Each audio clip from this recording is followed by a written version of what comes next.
Самец к самочке.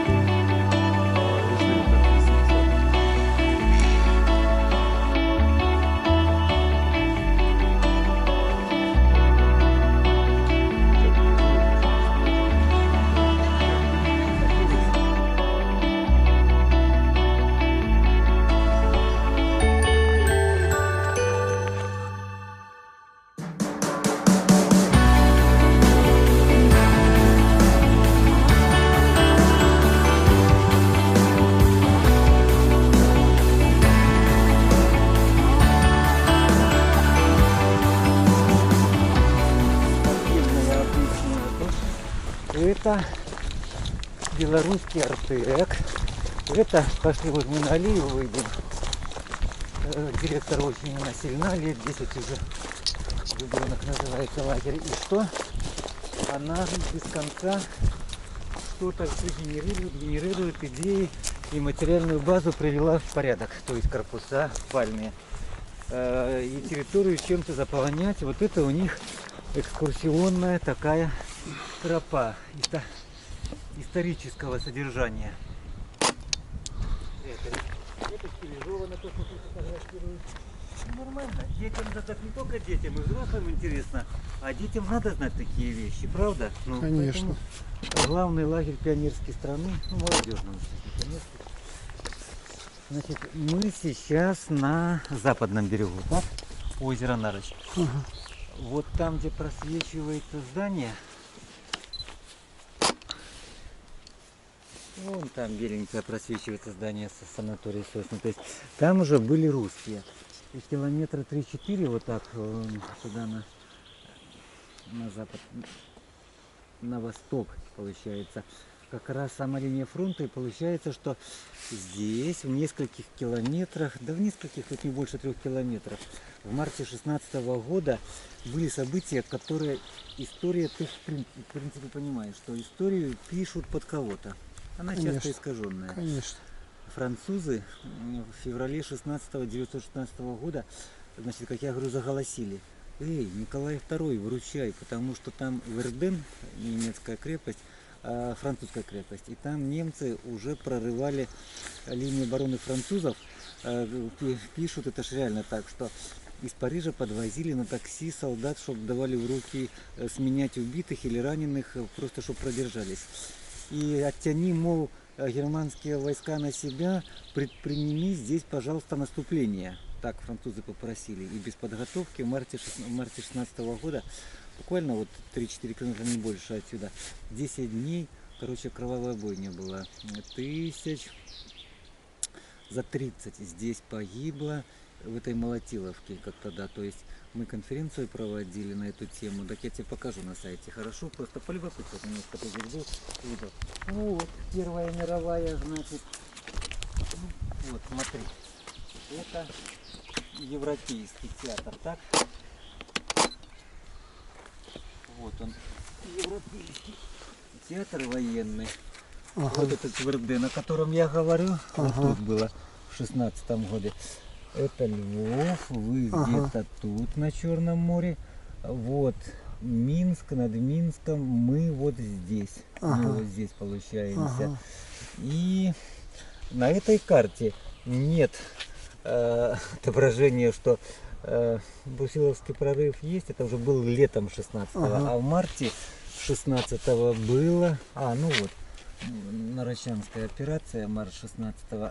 Так мы с тобой сейчас находимся вот здесь. Мы только Троньки проехали, вот здесь мы стоим. А вот эти 3-4 километра, что я говорю, туда, это вот германская, а дальше туда русская. То есть и вся эта Молотиловка. А что здесь есть? Ну здесь нет, здесь экипировка. Ну вот, это от немцев. А это немецкое захоронение.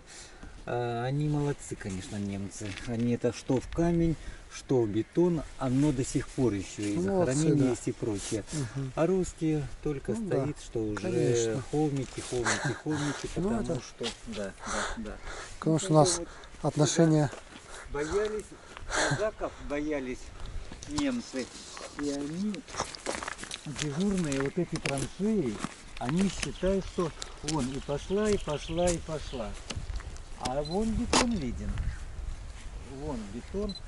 Ведь они через энное расстояние выставляли вот эти пулеметные гнезда, где несли вахту, потому что была, кстати, флотилия бронекатеров на озере Нарочь.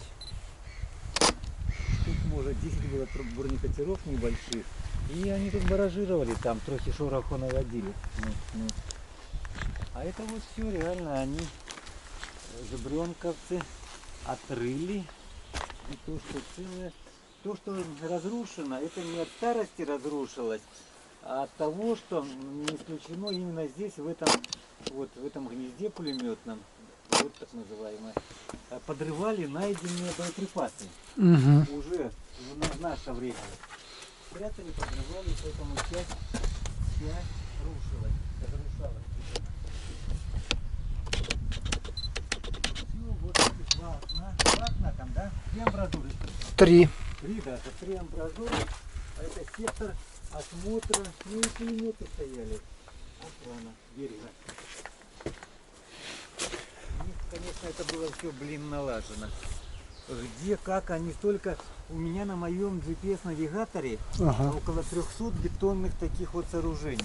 Ну, я лыжник в прошлом. А зачем они акваторию... Что, так, зачем они ввели такое наблюдение за акваторией? Зимой по льду. Ну, Вполне мог быть долго там по льду подойти сюда. Здесь выставляли заграждения проволочные. На дне лежат реальные проволочные заграждения. 3 зимы, с 15 на 16, с 16 на 17, 17 на 18. Их весной не подбирали. Они как лед уходил, эти колы с проволокой уходили на дно и лежат. Сейчас их достают хлопцы. Музеифицировать немножко тут планируется. Шрамы Первой мировой войны это. Да, причем эта сторона заведомо известна германская. Русские траншеи восточнее отсюда. Какого года? Значит, Первая мировая началась в 1914. Германское наступление на российские, да, императорские войска. И сентябрь 1915-го здесь установилась линия фронта, которая до зимы 17-18 годов была устойчивой. Поэтому немцы обустроились не только траншеями, а еще и бетонными дотами, бункерами, блиндажами. И причем очень много. На карте есть, покажу. А тут вообще 30. У них есть расстрел. Либо предупреждение, либо расстрел.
Была деревня? Деревня была, говоришь?